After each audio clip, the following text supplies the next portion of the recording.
welcome to another edition, a new episode of T Watches a Scary Movie. I, of course, am T, and we're talking scary movies. I appreciate y'all tuning in for another new episode. Remember, new episodes will always be uploaded to the YouTube page located right here every Wednesday at 8:30 p.m. Mountain Standard Time. That's right, MST. I know a lot of y'all are Pacific Time, Eastern Time, but hey, we're here in Colorado, so we go by the time it's local to me. That's MST. Every Wednesday, 8:30 p.m. Make sure to subscribe to the YouTube page so you can get alerted when new videos are going up. I do post other videos as well, too. Gotta get better at putting those up, but at least you know the new episodes are coming every Wednesday at 8:30. And also, make sure to subscribe to the Facebook group that's located right here. This Facebook group is where I can let you know about our watch parties that we have going on. Remember, we got watch parties going every single Wednesday after the show debuts, and we do one movie. Sometimes we do two, but I know that we're out of the holiday season, so we got to get back to one. Be respectful of y'all's sleep and everything like that. And then on Saturdays, we have our scary TV show watch parties.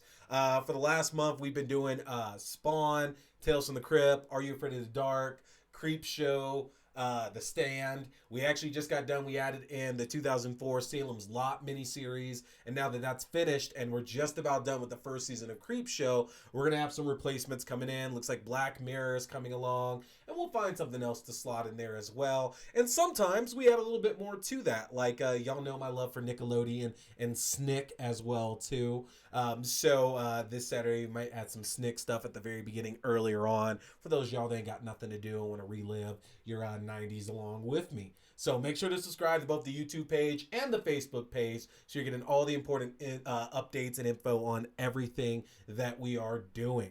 So we are in the new year. And I had to think about some of the things that I actually wanted to stop and talk to y'all about in the new year as well. Because we do have a lot of great episodes coming up. Matter of fact, I can let y'all know now we're going to have some special guests on the next few episodes of T Watches a Scary Movie that will become T and Friends Watch a Scary Movie. I'm going to have one of my good friends, Nia, who's going to come on the show. We're going to talk about the works of Stephen Sommers. So we're going to be talking about Deep Rising. We're talking The Mummy and Van Helsing.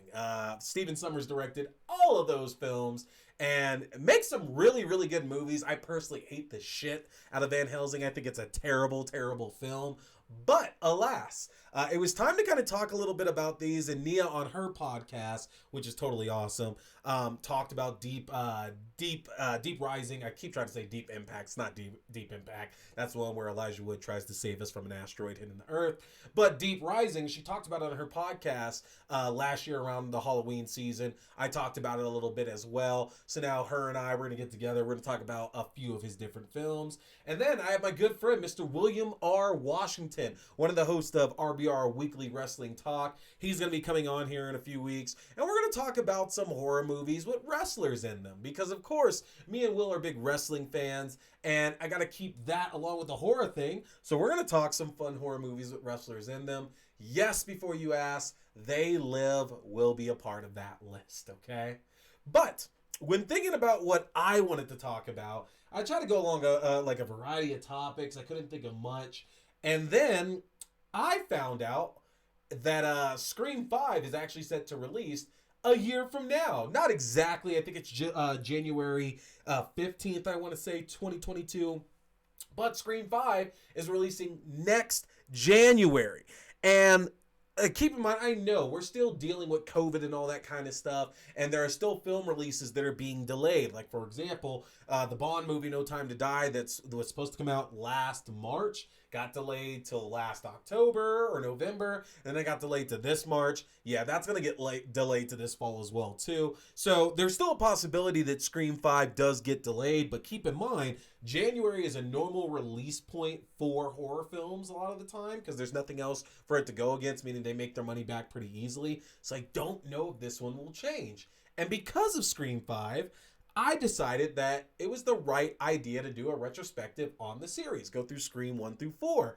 We're not going to talk about the TV show because the TV show is mostly bad, honestly. Watch it for research purposes, but I'm not wasting my time talking about that here with all these fantastic films. So let's talk a little bit about Scream. I'm sure you can see in the background my very wonderful Scream 2 poster. I absolutely love Scream 2, and we'll get into my love about that there. But let's go ahead and take it back to Woodsboro, which is a very interesting line to start this off with because only 50% of the 4 currently released movies actually take place in Woodsboro. But who cares? You get what I'm going for. You know the story of the original Scream, all right? A young girl gets terrorized and brutally murdered by a pair of killers who taunt her with horror movie-related trivia. Now, I want to talk about the openings, really, of the Scream series first because we start so strong in Scream 1 and even up to Scream 4. These opening scenes are like they're the recognition pieces, at least to me, of these films. Like, yes, you know, we remember certain characters, certain deaths and stuff like that as well too. But I think one of the biggest things, one of the best things about the Scream series are these opening kills. And it's funny, I'm looking back, seeing I got a signed photo by Skeet Ulrich, who I was actually very much responsible for giving him the Denver Pop Culture Con, just a couple of years ago. And then I have a signed Scream mask there as well. Ghostface mask. Love it. I love Scream to death. But when you think about horror films and those openings, the thing is that horror films could be like Bond films a lot of times. And you should know what I'm talking about. Every single Bond movie has like that opening action sequence that kind of sets the stage. So if you've never seen a Bond film, you're about to see him be a little suave, a little tough. There's going to be these really, really cool action set pieces. And a lot of the times they don't have that much to do with the rest of the film. Like it's just something completely separated out from everything else that's going on. Like there's a piece in it that's going to come back up later, but usually they're not that important. It's just cool to see the action stuff that they do. And horror movies could be like that a lot of times as well. I mean, think of like the Friday the 13th series where they actually did a Bond opening with part 6, I want to say, which is Jason Lives. I want to say they do the Bond opening with that. Some of the Halloween films, hell, even The Lost Boys. But the problem is that with a lot of these kills in horror films, like for their opening scenes, they don't go too serious with it. Most of the time, we just kind of gloss over them, and that's it. They're done. Scream didn't do that, though. Scream took what could be a very much a throwaway scene in these films and made them so serious and so scary as well, too. Regardless of the fact that Scream 2, again, is my favorite in the series, and not only that, but it's one of my favorite horror films of all time, you cannot sit here and deny the effect that the opening of the original Scream had on horror. It's an iconic piece of history for so many reasons here that we're kind of going to unfold a little bit. I mean, think about it. The fact that it set this big trend of casting high-profile actors who their only role is really just to be killed off in the beginning, and that's it. You're trying to sell your shock value. And if you remember the original Scream, you know, Drew Barrymore was all over the promotional materials. I didn't care that much, and we'll talk about that, but I didn't care that much about Scream until it got released on video. But when it was in theaters, I remember hearing nothing except Drew Barrymore. And it's like, all right, well, Drew Barrymore is definitely the most recognizable out of all these people in this film, because after that, you got Courtney Cox, who was just starting Friends at the time, and her name wasn't big enough for that to mean anything at all. You had Neve Campbell, who had Party of Five, and again, same thing, not big enough to make any name recognition. And nobody else in the cast, with the exception of Henry Winkler, who played our principal, really had any kind of name recognition. So they were selling Scream in a lot of these promotional materials off Drew Barrymore's back. And man, was that fun, because she was not the lead at all. And it's interesting because if you look it up, you find out that she actually wanted this role too. Like, she was super interested in doing this, and like, I'm sure a lot of people thought, like, oh, you're gonna come play one of the lead roles. Like, no, she's gonna play an important role, but not the actual lead at the end of this. And think about the other names across the others, across the sequels there. Jada Pinkett, Omar Epps, Kelly Rutherford, Liev Schreiber, Anna Paquin, Kristen Bell, Lucy Hale, Shanae Grimes, Britt Robertson, Amy Teagarden. all of these actors and all these actors played this same role that Drew Barrymore did in the original Scream film. They're there basically to sell how serious the rest of the movie is going to be. And oh man, has it worked out in every single one of the films so far, no matter what you think of them as a whole. Because I know people, they're down on Scream 3, some are down on Scream 4, but it's hard to deny that those opening scenes in all four of these movies work out really, really well. They serve the great purpose that they were intended to in the first place, And the first couple of films, they really sold how brutal and mean our killers could be to victims. Honestly, there is no mercy going on at all. The second one actually touches upon the obsession that we have with violence in the media, because the crowd's watching as Jada Pinkett gets murdered. She's getting murdered in a packed theater, that people are watching this happen. And nobody cares. Nobody cares at all. The third film really, that was there to show you that nobody's safe. That, hey, doesn't matter that this person has been in the previous films and that they played an important role. They can be killed just like that. Who cares about it? And the fourth film just making a joke about our love of sequels, prequels, and reboots. It's so fucking funny, honestly. But these openings are kind of the trademark of them, which is another reason I'm looking so forward to Scream 5, because I think all of us would be remiss to not consider the fact that they're killing at least one of the core trinity of Scream characters between Sidney Prescott, Dewey, and Gale. One of them is dying. One of them minimum is dying, or one of them is the killer in the next film. And if neither of those things happen, boo. I mean, it'll be good. It'll be good. None of them have been bad so far, but we need that. One of them needs to die. One of them needs to be killed. And unfortunately, it very likely needs to be Sidney or Gale.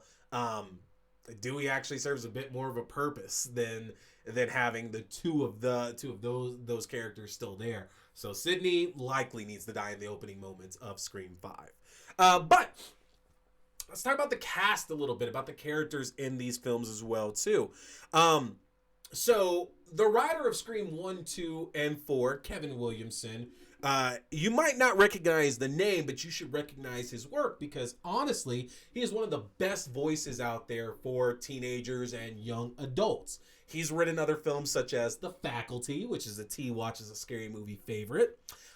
Teaching Mrs. Tingle, I Know What You Did Last Summer. He wrote the Dawson's Creek TV show. So the man knows what he's doing writing teenagers, and that shows so well in the first two Scream films and Scream 4, which, by the way, I'm not hitting Scream 3. I'm not saying bad things about it, because I do enjoy Scream 3, but I'm leaving it out because he didn't really write it. He wrote an outline, and that was about it. But anyway, that's part of what makes the interaction with all these characters so good, is that, you don't necessarily feel like you're watching a movie with exaggerated ideas of how teenagers and young adults act. Across Scream 1, 2, and 4, it's you can actually think that maybe not the context of the conversations, how many of us have actually sat down and talked about local murders with our friends, because most of us probably never lived somewhere where there was all these murders like this going on.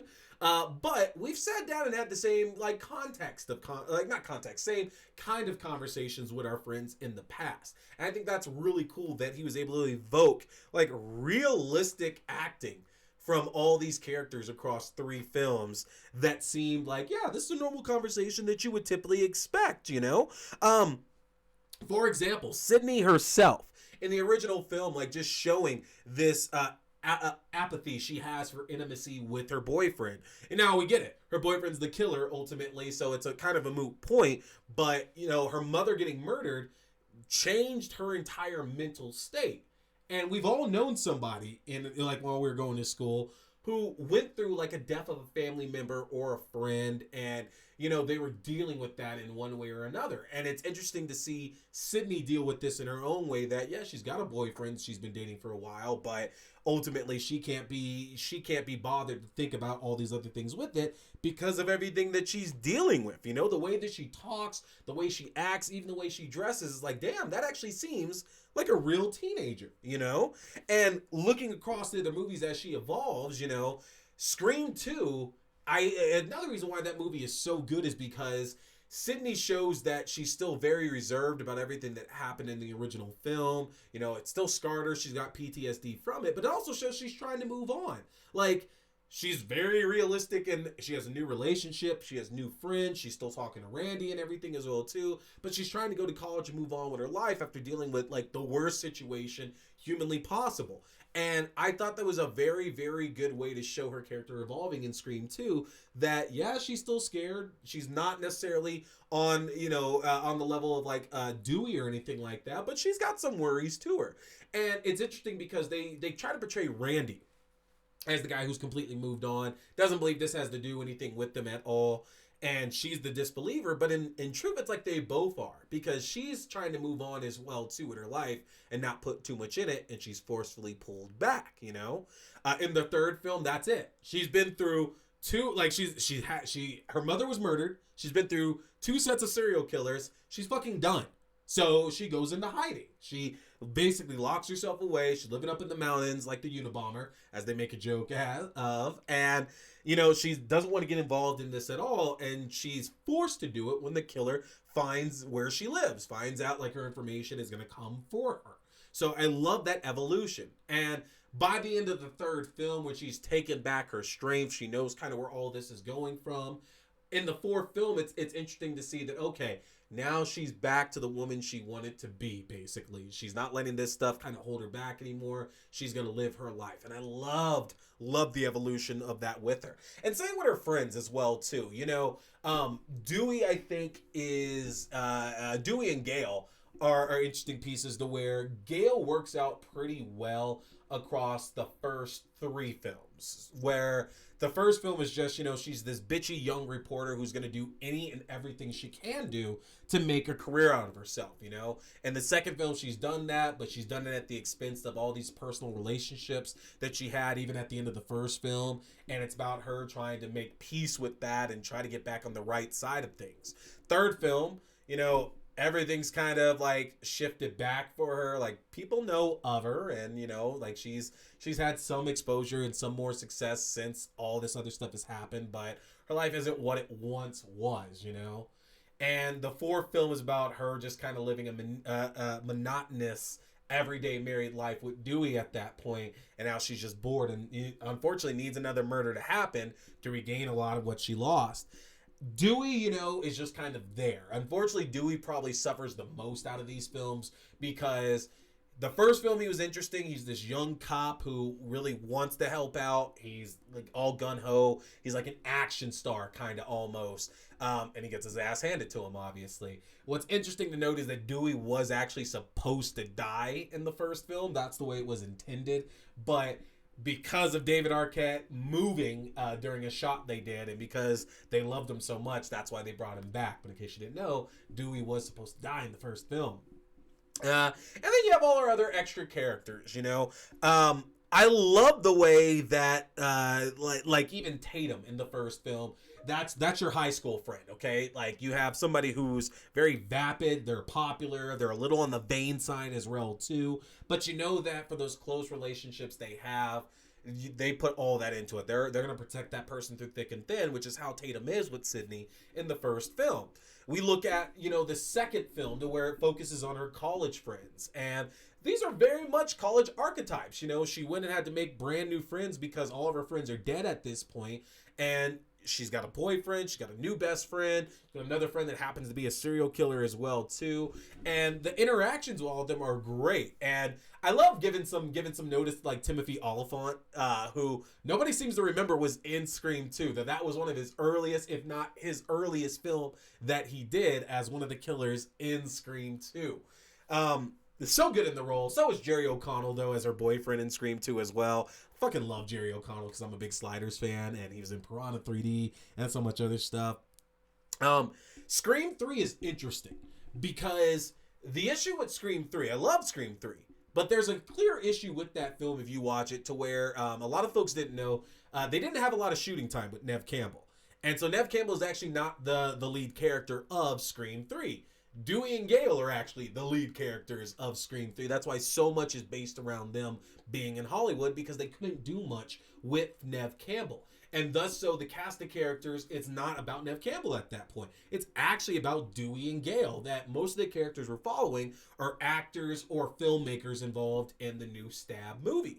And I actually enjoy those characters a lot. For as much hate as Scream 3 gets, those characters are super interesting because nobody has really has a direct involvement to any of the things that have happened in Woodsboro or at Windsor College. None of those things like involve these characters at all. So they're purely these superfluous, they're extra characters who have nothing to do with it, and that's kind of interesting to see them getting targeted for it, especially when we find out who the killer is, because it's the director of the film. He's killing his own cast. It's like, man, you're really going hardcore to direct your film here, huh? And even in Scream 4, again, it's not about Dewey, Gale, or Sidney. That movie is about this new generation of kids dealing with this, even though they're all there. And we're back in high school. But it's interesting because back in the 80s and the 90s and even the 70s, when you portray high schoolers, you're usually using people who look like they're in their mid-20s, all right? It's early to mid-20s, and we have to believe that's what high schoolers look like. But Scream 4, you have all these young actors who were either in 18, 19, or very early 20s, and they look like they're in their mid-teens. And I love that because it's so realistic that the times have changed, and you can't cast these people who look like they're in their mid-20s anymore. You have to cast people that look like they're actually teenagers. And the cast of characters, especially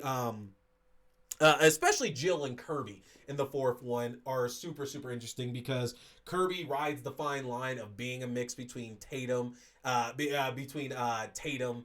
then Hallie from the second film, to where she's kind of vain, she's a little mean and a bit of a bitch as well too, which she gets called out on, but she's also incredibly loyal to Jill and their friendship and everything that goes with that, till it kind of bites her in the ass at the end of the film because Jill's the killer. And I think we're past my 10-year rule, so I think we're good on that one. And if I'm not, sorry.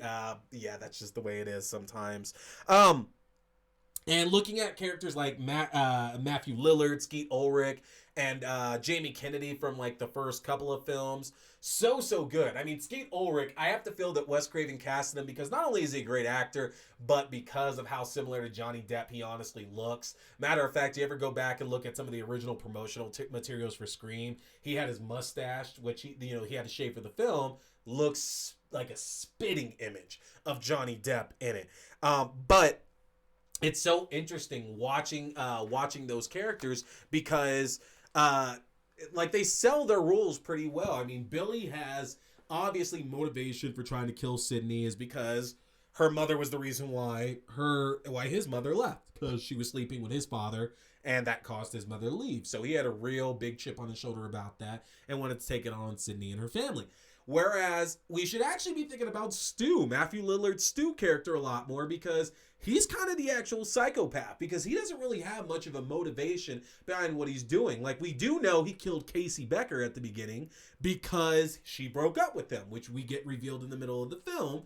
But all the other stuff, he kind of plays it off as peer pressure at the end, but it's like, it seems like you were a little too willing to go along with all of this.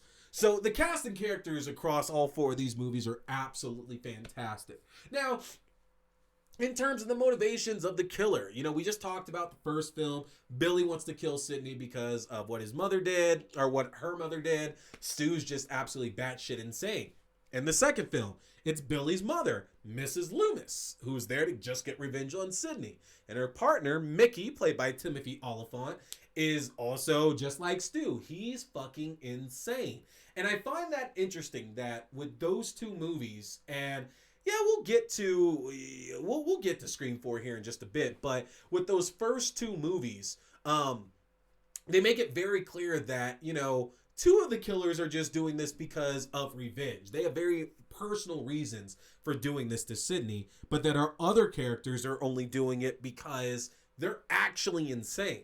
Scream 3, again, personal stake behind the killer. It was Sydney's brother, or her half brother, basically. He didn't get any love from the mother, so comes back to enact that revenge against Sydney. Turns out he was behind the events of the first one as well that sprung everything into motion. And in the fourth film, it turns out it's Sydney's niece, Jill, and then her friend, Robbie? Oh man, I forget. I haven't watched Scream 4 in a little bit now. But there's personal connections with all these killers. And I actually think it's more scarier when you think about their accomplices who don't have those personal connections at all. Because that means they're just like batshit crazy and killing people for no reason at all, right? The music. We're going to talk about music on a future episode of T Watches a Scary Movie, but that is one thing that the first 3 Scream movies did so well, honestly, is that their soundtracks added in so much to the movie and adding to the emotional feel of it. Red Right Hand being the theme song of the Scream series itself. And that kind of being like, it was never played when the killer was actually doing anything at all, but it's so interesting that held up being the theme song for all 4 of these movies. But then you have some other great tracks from it as well, like Scream 1. They had a cover of Whisper to a Scream, which was absolutely fantastic. Scream 2, they did The Partridge Family, I Think I Love You. Scream 3 had Creed's What If. So music has a big relation with this series. And it's interesting as it evolves because the music of the first film, it's a lot of like alt rock bands back in the 90s and stuff that teenagers at the time absolutely would have been listening to. A lot of grunge, a lot of alt rock and everything there. The second film, we kind of moved more into like a lot more poppy stuff. And that, again, very reminiscent of where everything was going to around 98, 99 or so. And then the third film is just like kind of like a top 40 kind of deal as well, too. So it's interesting to see the music evolve across these 3 films as well. In terms of scares, I remember being so afraid of that first film after I saw it, mainly because there were so many good jump scares in it. That Scream mask, the Ghostface mask, is so iconic. And we'll just pull this over right here. This mask is so damn iconic, honestly, that I don't even know. I don't even know a good way to talk about this. I can't tell you any kids who did not want a Ghostface mask when they were younger and dressing up for Halloween. This was like a top Halloween seller for years and years and years. And it's so good. And I get it. We have the Michael Myers mask, you got Freddy's pizza face and stuff like that. But what helps sell your villain is their look. Do they honestly come off as scary as they really should be? And Ghostface has always been a scary individual. Didn't matter who the killer actually was. Just the idea of this running behind you, popping out of doors and windows and stuff like that. And the fact that, it's all flowy. Like you have all this material that just in the wind happens to flow like a ghost, basically. That is what added to what made the Scream movies and specifically the killer so scary in those films as well. And there is a lot of good scares across all of them. I don't know anybody that watched Scream 2 as a kid or a teenager and didn't think that scene of the killer following Gail in the recording studio wasn't scary, because that's that whole, oh, he's gonna get her. So damn scary, that scene. Obviously the opening of Scream 1. I think the opening of Scream 3 is pretty scary, but I also believe a lot of the imagery they do with Sydney's mother in Scream 3 is pretty scary as well too. Scream 4 didn't have a lot in there, but I also find it interesting that they kind of changed the characterization. Roger Jackson, who portrayed the voice of Ghostface in all 4 Scream movies, we know that obviously it's a voice changer, so that's obviously not what the killer sounds like. But it's kind of interesting to hear and get a different voice for each time Roger Jackson's doing these killers across these 4 films. And I only say that to bring out Scream 4, because if you listen to the way that the killer speaks in Scream 4, he's mean. He and she are mean in Scream 4. And in the first three movies, it was still rather playful, you know, psychotic, but still there was a level of care to go along with it. Scream 4 doesn't do that. Those killers, like when they're talking, are just absolutely mean and evil and scary. You know, they're just the absolute worst. I love the Scream movies. They're incredibly good. They're usually a good intro to horror as well too, because there's no supernatural elements at all, and we still get a whodunit. I feel that maybe not so much with Scream 1, but with Scream 2 and Scream 3, you get some good ideas and examples of trying to figure out who really did all of this at this point. And I love that about it, because we've talked about it before, that movies about serial killers or killers can go one of two ways. If it's like a Halloween or a Friday the 13th, we know who your killer is. There is no unmasking to find out who our killer is. But something like this, I Know What You Did Last Summer, and there's a lot of other ones out there. We're trying to figure out who this killer is before we get to the end of the movie, because it's fun to see, okay, so how did they kill that person when this was going on? Or what lies did they tell here to make sure they could get away with this murder over here? And Scream 2 it's another reason why it's so famous, because for those of y'all who don't know, Scream 1 was such a success that they rushed Scream 2 and Scream 3 into production, because the number one was so big, it was such this shift on the zeitgeist of horror films that they had to get into production fast to capitalize on it. And so there are multiple scripts out there for Scream 2. Now, as we know, the way the film actually ended was that the killers were Mrs. Loomis and it was Mickey. But there were iterations where Cotton Weary was actually a third killer in there. He wasn't doing any of the other killings in the film, but he was there to kill Sidney as revenge for sending him to jail. There were versions to where Sydney's boyfriend Derek, as played by Jerry O'Connell, was the killer as well too. Where her friend Hallie, played by Elise Neal, was one of the killers. There was even one to where I think Rebecca Gayhart's character was actually a killer as well too. There are so many different versions of that script out there. And Kevin Williamson has claimed that none of them are real, that they were just like there to like kind of shield it. I doubt that very, very much, because there's so many elements in at least the script that I read that featured Derek and Hallie and Cotton being the killers. Actually, I think Mrs. Loomis might have still been a part of that too. It's been a while since I've read that script. Actually, yeah, there were 4 killers. It was Derek and Hallie, Mrs. Loomis, and Cotton in that version. And the script is still very similar to the original version, that it's hard for me to believe that, yeah, this was never a real script at any time. Bullshit, it wasn't, you know? And I don't feel I didn't hear anything about Scream 3 or Scream 4 having those issues at all. But Scream 3 is also super interesting because, again, so much I'm sure had to be changed around because of how long they could have Nev Campbell. We've also talked about with Scream 3 how technically it's set in the Jay and Silent Bob View Askew-averse, because if you remember, Jay and Silent Bob have a cameo when they start going through the studio and Gail gets kicked out. And I've talked about it, but I'll talk about it again. If you did not know, they were actually supposed to shoot the other side of that scene for Jay and Silent Bob Strike Back, to where we would see like Courtney Cox and David Arquette of them going on set for Stab, because they were there checking the movie out. And that brings another important part up.